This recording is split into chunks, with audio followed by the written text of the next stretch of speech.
단타와 가치 투자사입니다. 이번에는 요 몇 주간 화제가 된 주식이죠. 위지윅 스튜디오에 대해서 알아보고자 합니다. 이미 매수하신 분들, 수익 내신 분들, 그리고 처음 듣는 분들도 계실 텐데 한번 자세히 알아보도록 하죠. 위지윅 스튜디오는 메타버스 관련 주식입니다.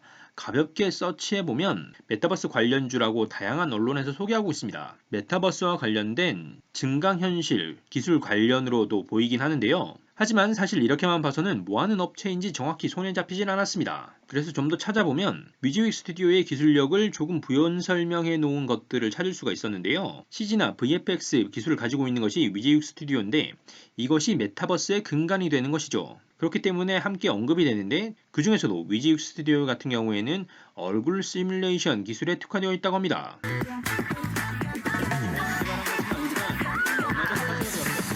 로지라는 캐릭터가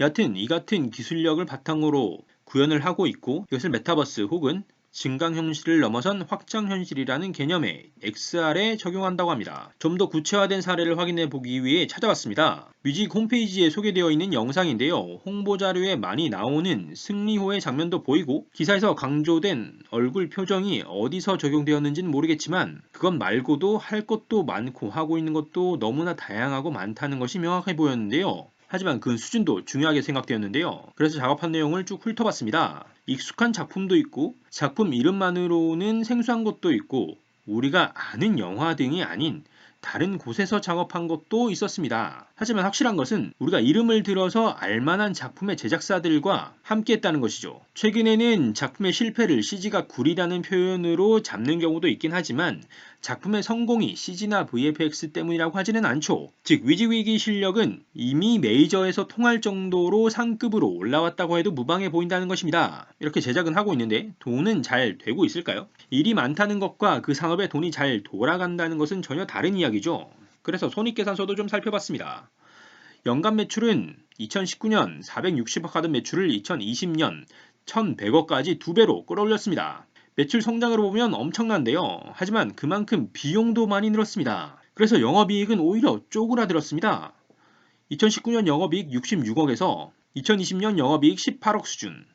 매출은 2배 늘었는데 영업이익은 3분의 1이 된 것이죠. 어디에서 비용이 많이 잡혔을까? 한번 알아봤습니다. 알아보기 전에는 매출이 높아진 것이 인력 충원에 따른 것이 아닐까 하고 생각했습니다.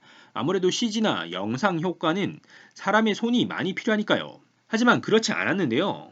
지급 수수료나 무형자산 상각비 같은 영향도 있었지만 가장 큰 부분은 컨텐츠 제작 비용이었습니다.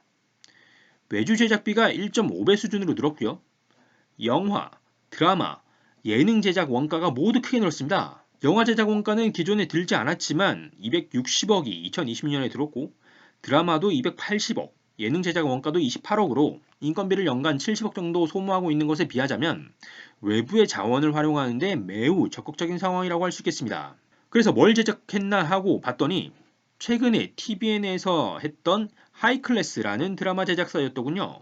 채널을 돌리면 한두 번 조여정님이 나와서 눈에 띄긴 했지만 이 드라마의 제목과 지나가면서 보이는 장면들이 영락없이 스카이캐슬 혹은 펜트하우스의 냄새가 나는데 이미 트렌드가 지나간 느낌이라 딱히 집중하고 보진 않았었습니다. 이같이 드라마 제작이나 영화 제작에 열을 올리는 것을 근거로 보여주는 인터뷰가 있었는데요. 위지윅 스튜디오의 공동대표 중 한 명인 박관우 대표는 메타버스의 핵심이 IP라고 보고 있었습니다. 틀린 말이 아닐 수는 있겠으나 기술 중심의 기업에서 IP 확보를 위해 추가 자원 투자를 얼마나 할 수 있을까에 대해서는 의구심이 좀 들긴 했습니다. 이렇게 투자로 수익이 줄어든 상황에서도 금융활동을 통해서 당기순이익은 조금 회복했습니다. 2019년 460억 매출에 당기순이익 65억, 2020년 1100억 매출에 당기순이익 32억. 이렇게만 보면 뭔가 조금 억울한 느낌이 있긴 합니다. 최근 보고서인 반기 보고서도 함께 보게 되면요. 반기 기준으로 봤을 때 매출은 2020년과 2021년이 크게 차이가 없습니다. 영업비용도 유사한데요. 영업 손실을 기록하고 있다는 것도 눈에 띄었습니다. 다만 2020년도에는 앞에서 연간으로는 이익이었던 것을 확인했는데 반기에는 손실이었던 것으로 보아 일종의 기업 패턴으로 반기에는 영업 손실이 난다는 것을 추정해 볼 수 있을 것 같습니다. 여기에 금융 비용이 크게 눈에 띄었는데 2020년에는 금융 비용이 매우 높았습니다. 20억이었던 금융 비용이 2021년에는 4억 미만으로 떨어졌는데요. 덕분에 매출의 감소에도 불구하고 단기 순손실의 폭은 조금 줄일 수 있었습니다. 이같이 수익과 매출로 보게 되면 연간 기준으로도 그렇고 반기 기준으로도 아직은 이슈만큼의 효과가 나고 있는 것으로 보이지는 않았는데요. 다른 이슈도 좀 챙겨보도록 하죠. 메타버스가 곽강을 받은 지 사실 업계에서는 좀 오래되었다 보니 이미 올해 초에 컴투스는 위즈윅 스튜디오의 지분을 매입하며 진입했습니다. 그전까지 지분이 없다가 올해 초 매입으로 무려 14%가량을 소유한 대주주가 되었습니다. 450억이나 투자를 했죠. 그리고 또 최근 메타버스 관련주로 같이 언급되고 있는 NP 역시도 이 회사의 기업이었는데요. 2021년 합병한 것으로 보이는데 해당 보고서에 NP를 합병했다고 밝혔습니다. 그리고 가장 최근 보고서인 반기 보고서의 내용을 보게 되면 47%의 지분을 소유하고 있음과 동시에 지분 매입의 이유를 경영 참여라고 밝히고 있습니다. 이 같은 상황에서의 위즈윅 스튜디오의 주가를 보도록 하죠. 정말 엄청난 상승을 하고 있는데요. 한 달 반 정도 사이에 2배가 넘게 올랐습니다. 오르는 와중에 딱히 큰 하락이나 정체 구간도 없이 꾸준하게 상승하고 있는 것을 확인할 수 있습니다. 엄청난 상승이죠. 좀 길게 보기 위해 주봉으로 살펴봤습니다. 음봉이 없는 것으로만 보자면 연속 8주 상승이었고요. 좀 크다 싶은 음봉이 나온 시점을 기준으로 보자면 6주 연속 상승 중입니다. 이 음봉 기준이 그전 신고가를 갱신할 수 있는 시점이었기 때문에 눈치 빠른 투자자분들은 이때부터 아셨을 것 같은데요.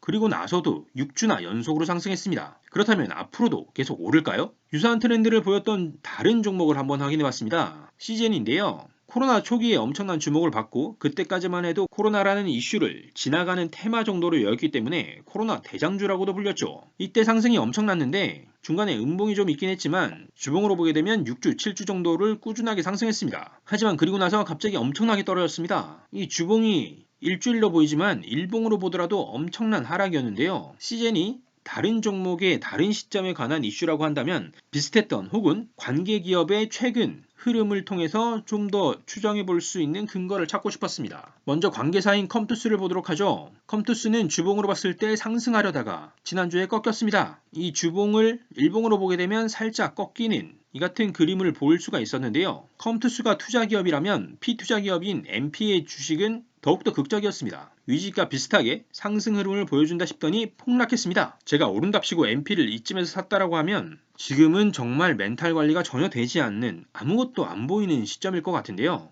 좀 더 자세히 보면 더욱 극적입니다. 주봉으로는 20%가 빠졌는데 20%중 5% 이상이 단 6분 만에 벌어진 상황입니다. 3분봉 2개로 5%, 3% 이상이 떨어지더니 일봉으로는 12%가 떨어졌고 주봉으로는 20%가 떨어진 봉으로 나타났습니다. 분명 위즈윅 스튜디오만의 일봉으로 보게 되면 주가 상승세가 여전히 미친 수준으로 보입니다. 전혀 빠지지도 않고 있는 수준이죠. 하지만 앞에서 본 시즌도 그랬고 NP도 단 6분 만에 많은 것을 잃게 했습니다. 위즈윅 스튜디오의 사업 방향이나 아이템 실적에 대한 기대가 있다고 하더라도 이게 단 몇 개월 만에 날아다니는 수준이 되진 않을 텐데 주가는 이미 많이 올라와 있는 상황인 것이죠. 하지만 그렇다고 주가의 끝은 아닐 수도 있겠죠. 그렇기 때문에 어쨌거나 많이 오른 것이라는 것을 유의해서 추가 매수 혹은 신규 진입하시는 것이 어떨까 생각합니다. 지난주에 말씀드린 비덴트가 정보 가치가 좀 있었던 것 같습니다. 지난주에 비덴트 주식의 흐름이 굉장히 좋았죠. 마지막 며칠만 빼면요. 어쨌거나 정보의 가치가 좀 있었던 듯 해서